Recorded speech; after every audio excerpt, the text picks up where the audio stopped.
It's my pleasure to introduce Professor Brendan Sweetman, who I believe holds the Sullivan Chair of Philosophy at Rockhurst University, Kansas City, United States, and who is incidentally also the author of one of my favorite books on the philosophy of evolution, um, Evolution, Chance and God, which I highly recommend. So Professor Sweetman's paper is entitled Causality, Chance and God's Design, an exploration of Peacocke's intriguing approach. So over to you, Brendan. Thank you very much, Andrew, for that very nice introduction. And let me just say at the beginning, everybody, that I'm working on the topic lately of theistic evolution. And so I got interested in Peacocke because one of my concerns is about whether there can be chance in the universe. So, I'd like you to help me kind of think through some of these questions. I'm not so much interested in the finer details of the theology of Peacocke, but I am interested in his view of law and chance, and I tend to take a deterministic view myself of the universe. So that's kind of a little background to where I'm coming from in this paper. Now, Peacocke has developed an intriguing view that attempts to allow for a mixture of chance and determinism in God's universe.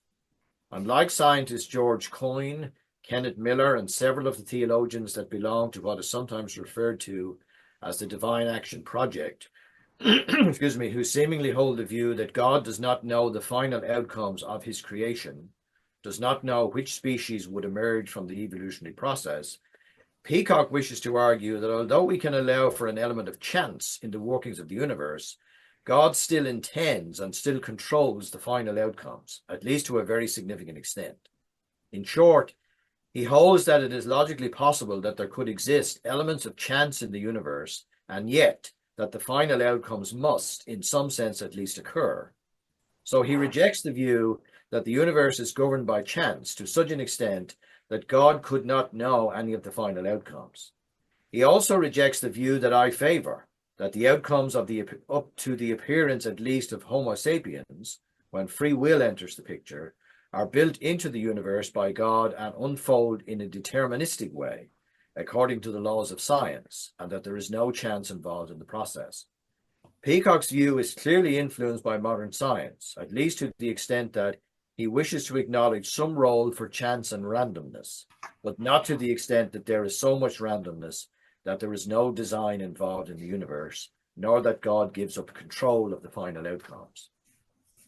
I should say at the outset that I find his overall position to be a little vague, and it is hard to be precise about what he thinks concerning key concepts and their interrelationships. Peacocke acknowledges that a deterministic view of science is still widely held today, but suggests that it seems to be more of an assumption than a defensible position. Although he seems to recognize a clear distinction between determinism and unpredictability, there are several instances where he still seems to conflate the two notions. This is especially true in his appeal to the world of the microscopic at the quantum level, where he makes much of the uncertainty principle of Heisenberg. Peacocke acknowledges that there are a range of interpretations of the uncertainty principle, but he stays with a mainstream consensus view which seems to settle for some form of indeterminism. He seems convinced that the uncertainty feature of quantum mechanics shows that there is an actual indeterminacy at the microscopic level in how nature operates. Although acknowledging the statistical nature of this indeterminacy, he nevertheless interprets it as a real indeterminacy and not just our failure to achieve precise calculations. In this way, some elements of chance are introduced into the operation of nature. In an attempt to further develop this approach, Peacocke suggests that we can distinguish several meanings of chance. One meaning refers to events which are unpredictable by us. They may be unpredictable in principle because there are too many complex variables, or only unpredictable at present because of gaps in our knowledge. He uses the example of flipping a coin to note that this is a perfectly orderly causal process, but because the variables are difficult for us to calculate with precision, the outcome remains unpredictable, yet it is still causally determined. This also seems to have been Charles Darwin's view of chance, because he noted that we often use chance to describe our present ignorance of the causes of an event. This, however, would be a case of unpredictability rather than chance itself. A second meaning originates from the application of the uncertainty principle in the way we have already noted. There is also a third crucial meaning. This describes the fact that two or more otherwise unrelated causal chains can intersect by coincidence. The effects of these causal interactions can then be described as chance occurrences. This type of chance can change the causal history of the universe, including in the process of evolution. To illustrate this type of chance, he uses the example of a person being hit by a falling hammer as they leave a building. This is not quite the best illustration to use, however, since it involves human free will. If we were to take a different example of ordinary causal chains interacting in the physical universe, say an asteroid hitting the Earth, or a boulder falling on a dam, or a species being wiped out by a storm, it is not so clear that there is any chance involved in his third sense, an issue we'll come back to later. Peacocke then applies this general view to evolution. Evolutionary development, he suggests, is affected by chance in two senses. First, the changes in DNA are affected by the uncertainty of quantum scale events. Second, the overall general effects on the organism depend on the accidental intersection of causal chains in the environment.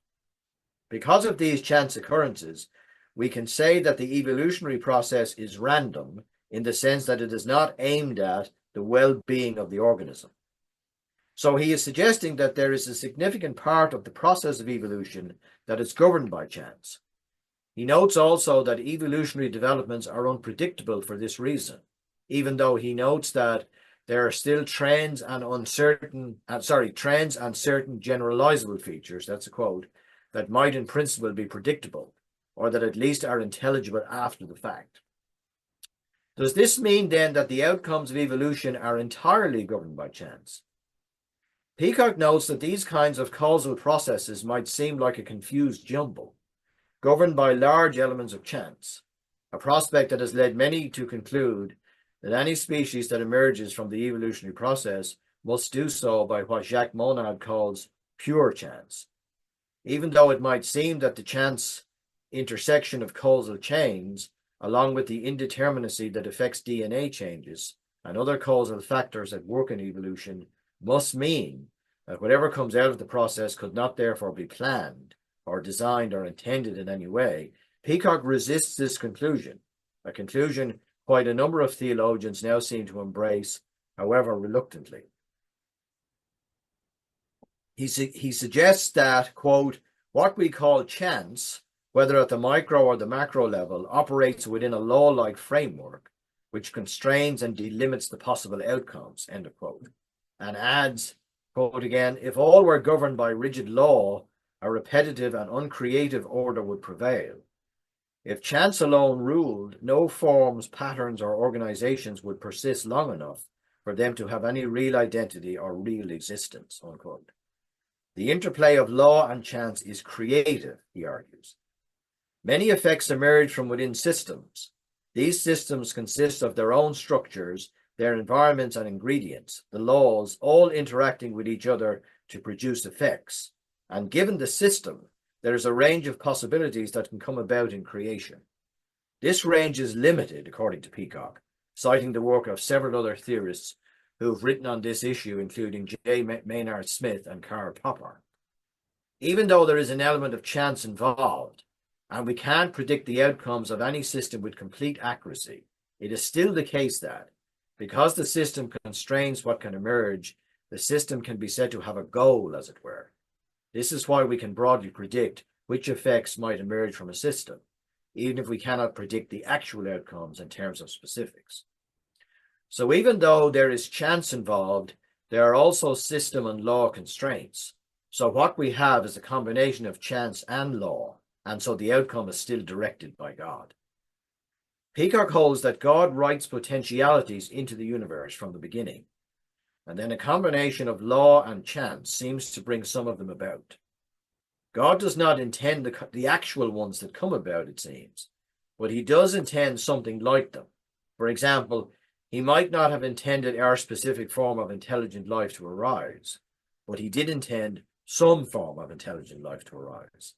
So there is a flexibility and open-endedness in nature, which he also suggests assists the emergence of free beings. God's lack of specific knowledge and the limits on his control, Peacocke is keen to emphasize, are ones that God places upon himself, for he could have created a universe that was thoroughly deterministic and in which he knows and intended all of the outcomes, or at least most of them, allowing room for human free will. So there is some sense in which he is suggesting that a creative process like the one he describes, in which he says that God takes risks with his creation, is preferable to the alternatives. I'm not sure if this means morally preferable or not. Another way to think about it is that it is scientifically preferable, which means more consistent with current scientific evidence, which suggests some randomness in nature, perhaps, of which more in a moment. The dice in Peacocke's account are loaded in favor of life and increased complexity. In another place, he says that, quote, chance appropriately defined is the means whereby the potentialities of the universe are actualized, unquote.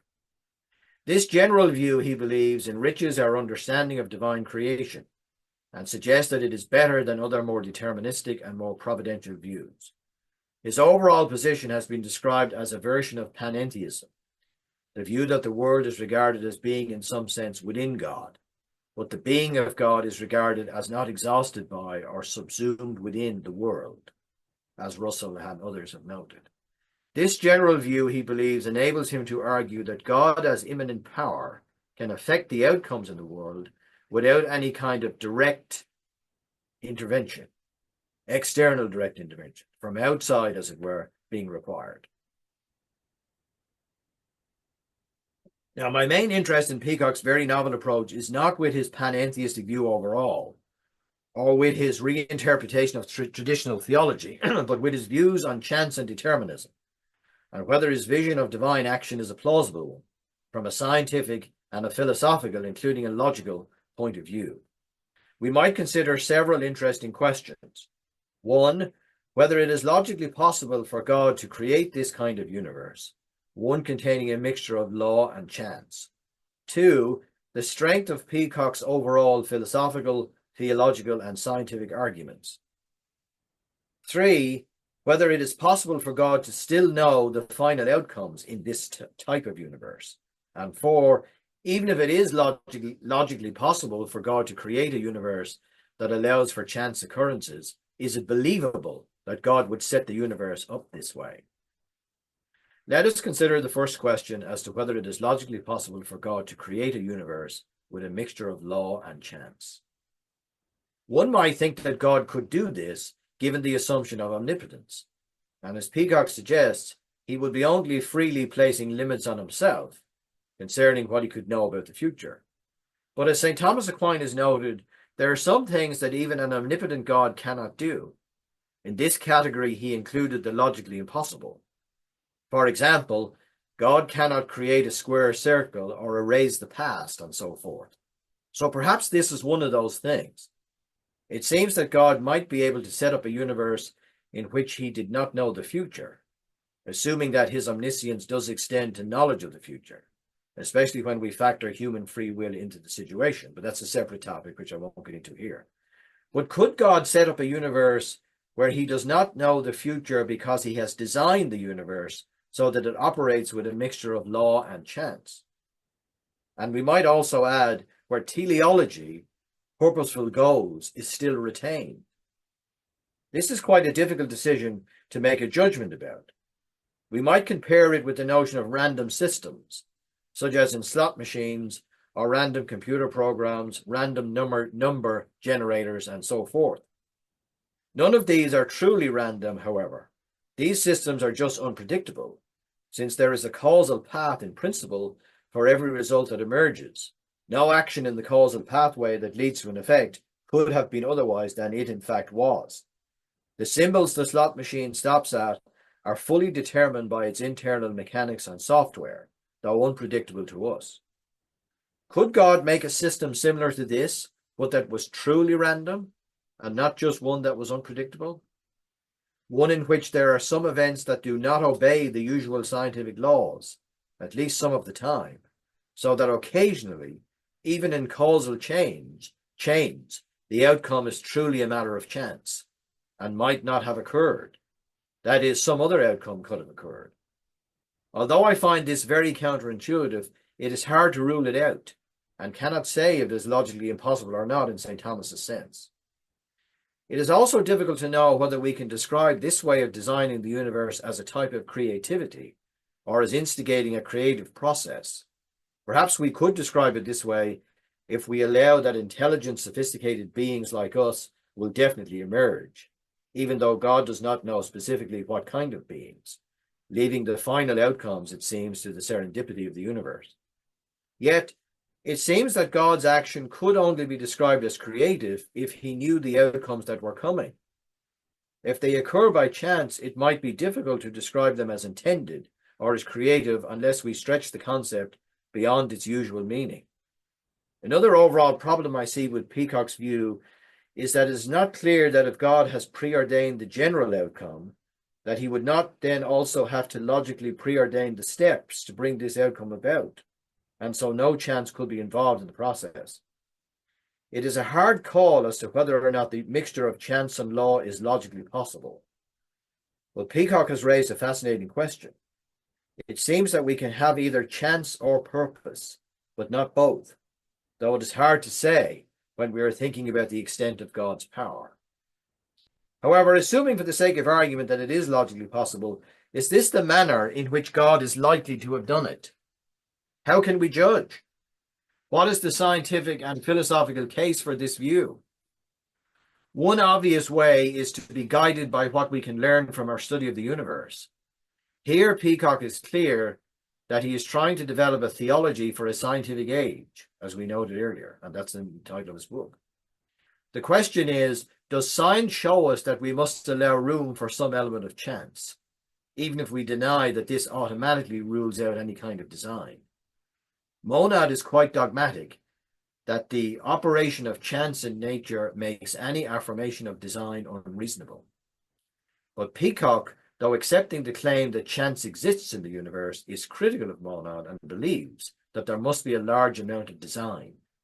He thinks that strict determinism can be ruled out based on quantum mechanics, though I do not think this part of his exposition is rather is vague, and that he often vacillates between chance and unpredictability. He also seems to think that at the atomic level, a determinism holds most of the time. He also accepts that modern biology has an element of chance in it, particularly in the interaction of causal chains. However, I suggest that he's being too quick here.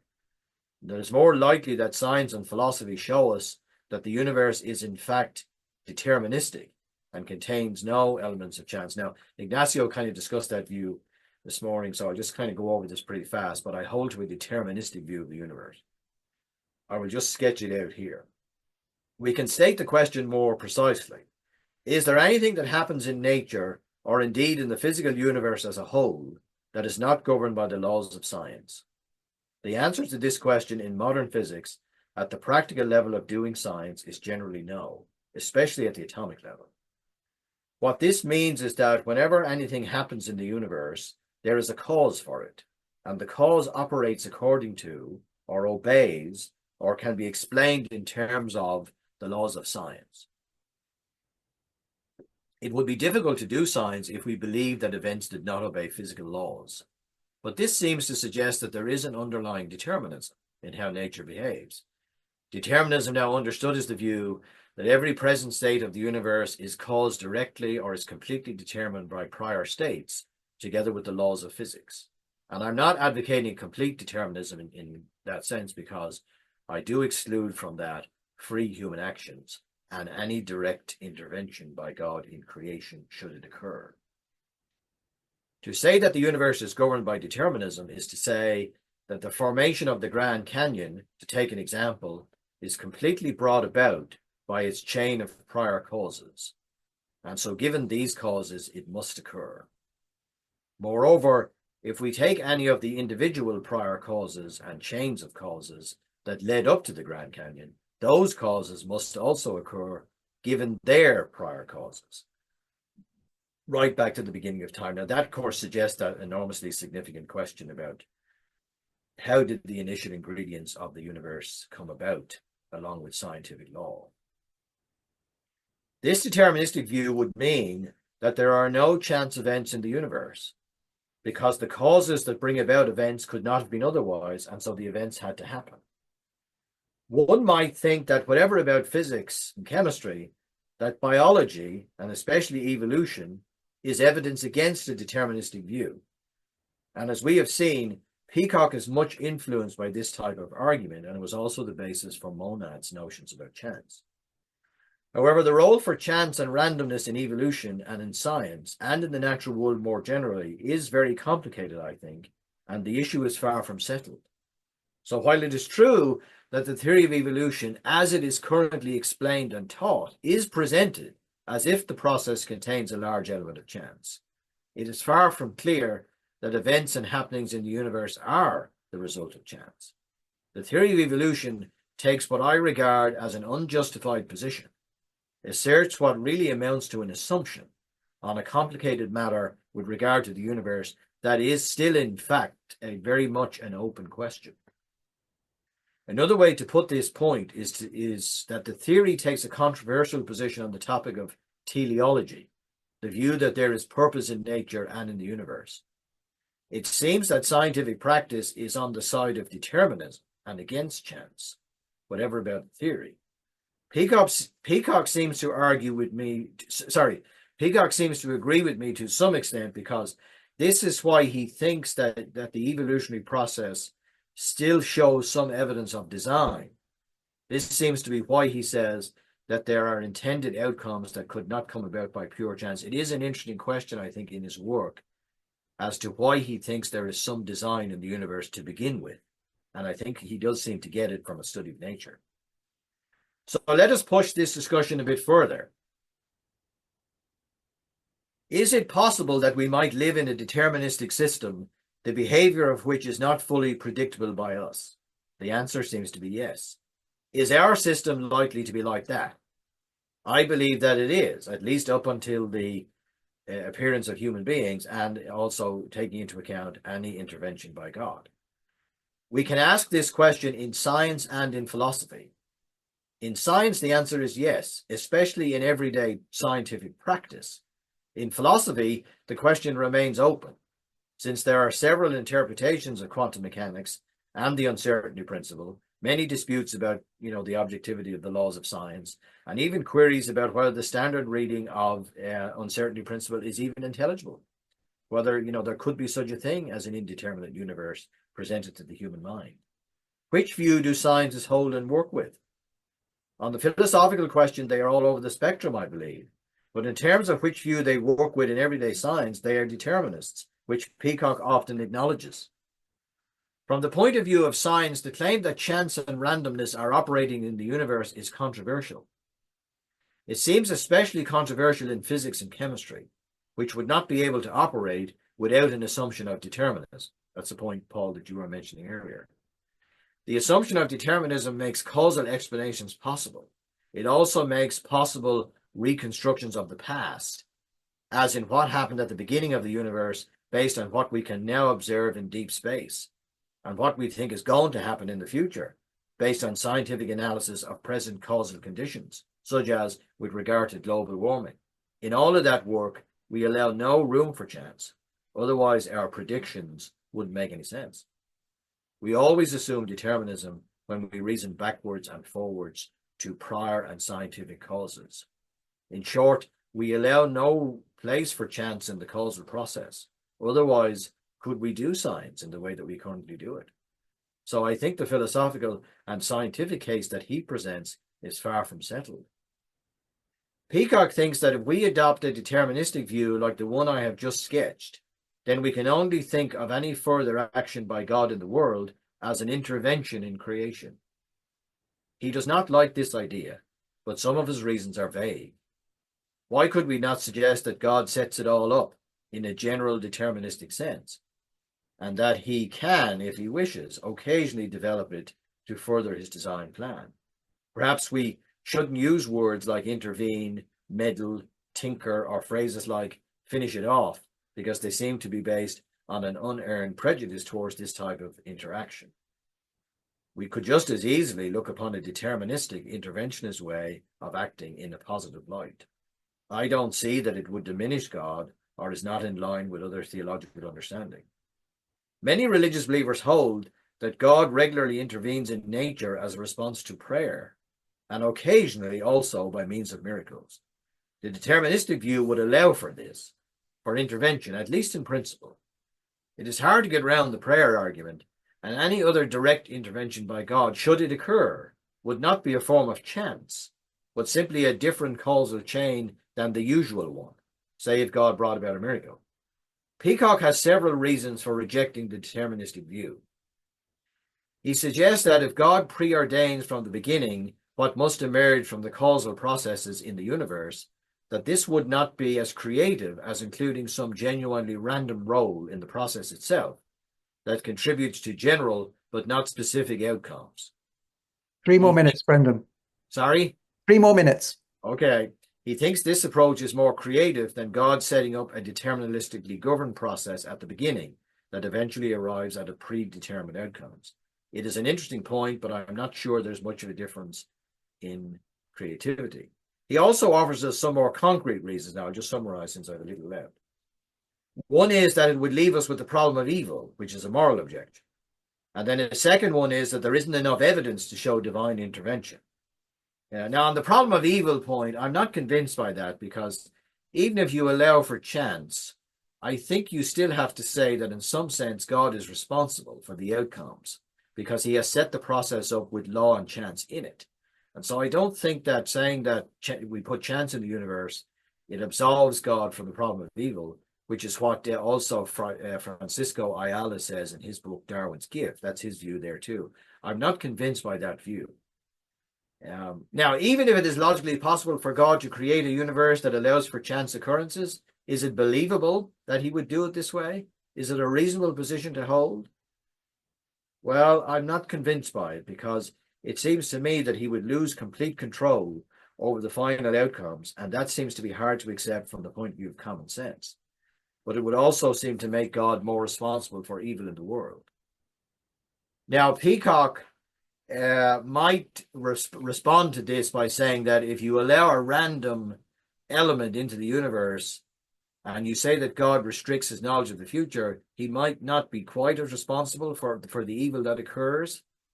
But I'm not convinced by that. It seems to me that he would know that some evil might occur in this system he's setting up. And so he would be just as responsible for that as he would in an interventionist system, where he allows it to go from the beginning in a deterministic way, and then all the evil occurs along the way. He'd be responsible for that as well. But that just brings us back to the problem of evil.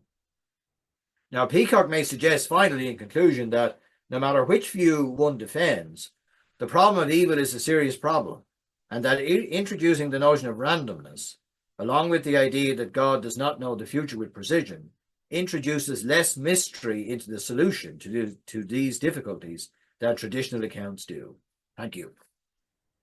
Thank you very much, Brendan, for a very insightful, thought-provoking talk. Are there any questions? Paul.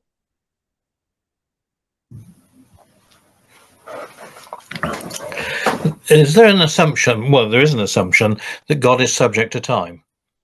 So I'm thinking of an Augustinian view. We're talking about God not knowing something, or God knowing something in the future. That puts God in time. But if time is part of creation, then in a sense, the question of what God knows at a particular point is, well, they're all held within God, aren't they? Time is held within God, and God is not subject to time. Question whether God knows something at one point or another.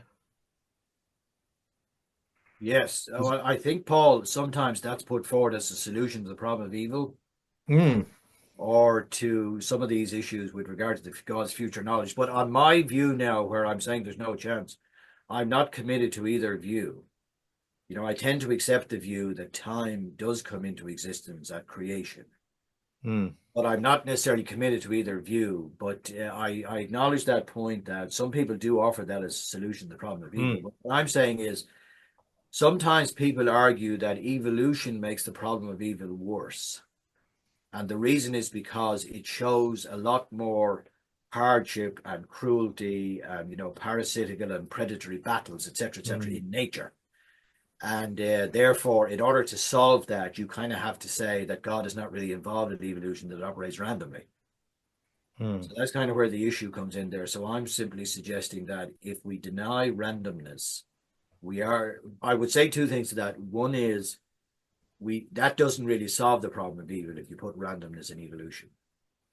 But if you take randomness out of evolution, you're still left with the general problem of evil, which I'm not offering a solution to, but I think we can offer solutions to it in the way we've done in traditional theology. I don't see it as a roadblock to any sort of interventionist view. And by the way, I just mentioned one thing that you remind me of. Peacocke, in his discussion of this, mentions David Jenkins. And one of the reasons Jenkins doesn't like an interventionist view is because he doesn't think God intervenes enough to stop evil events. So that's a clear example of that sort of an argument being used to argue against an interventionist view.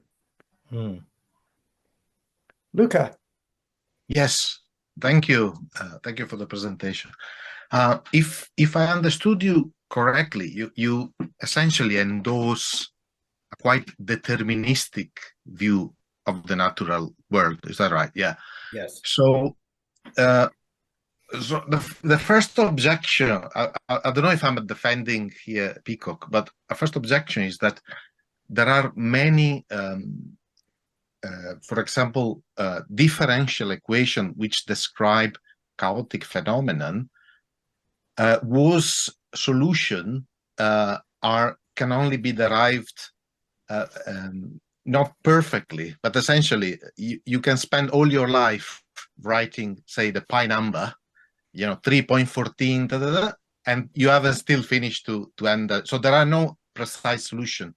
And this means when you try to predict things, you will carry out imprecision, error, but is intrinsic. It's not because we are unable to, it's because that the pi number, for example, is a number which is an irrational number. So you will spend all your life writing all the numbers. So there is something, I will say, ungraspable within nature and created nature.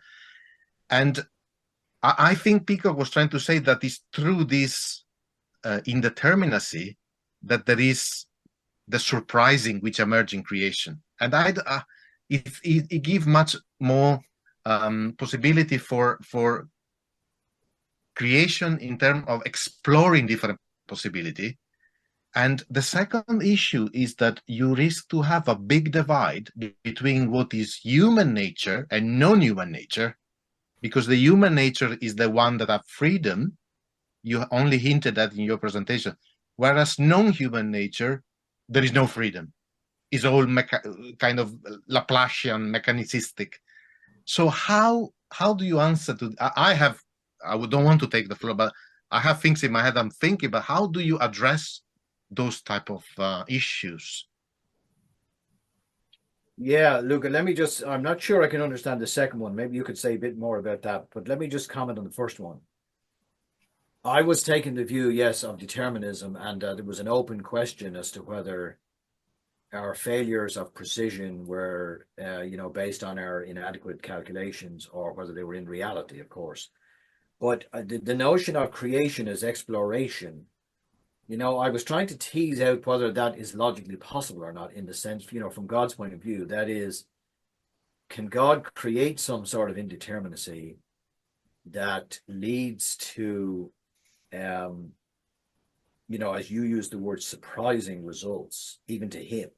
I'm not sure that makes any sense. Now, I do agree that the universe is surprising to us, yes, because we can't predict, and probably never will be able to predict, all the causal chain. So we don't know what's going to happen next. And of course, we can now influence them too, through free will. But as to whether God wouldn't know it or not, that's a much bigger question. And it suggests to me, I just want to say, I'll be guided by science and mathematics, of course, but it seems to me that it's an open question. And if we were to conclude that it wasn't possible logically in Aquinas' sense for God to set up a universe that way, then it would mean that would influence the way we would interpret the science, I think. Now, maybe you could just comment, Luke, a little bit on the human nature point again. I don't think I followed Yes, that. thank you for answering that. Yes, so the second question was to say that if you have this vision of this deterministic worldview, it seems to me that freedom is only uniquely human, right? Yes. Instead, the non-human world is devoid, is deprived of any freedom, and that to me cause a dualism between non-human and human nature. There is not continuity there. There is a big divide between it is non-human and then human, and these are big consequences for the way we see creation and our role in creation and so on. So I was trying to say that perhaps there are some way to understand creation in which there is an increasing level of freedom and intensifying sharing, as Simon Oliver would say, about something close to the divine, right? Rather than a big sharp deterministic versus freedom human. That's all what I was trying to say. Yeah, that's a fascinating issue, Luke, a huge topic. And, I would take the view that humans differ in kind and not just in degree from other species. And one of the defining characteristics is freedom, maybe rationality as well, and conscience and those kind of things. But so I am saying that there is no freedom, at least in the sense of free will, in the rest of nature. And I'm not, we'd have to talk about what freedom meant. Exactly. Yeah, it's a long discussion, but I like your view, but I would endorse the opposite view. But that's another thing.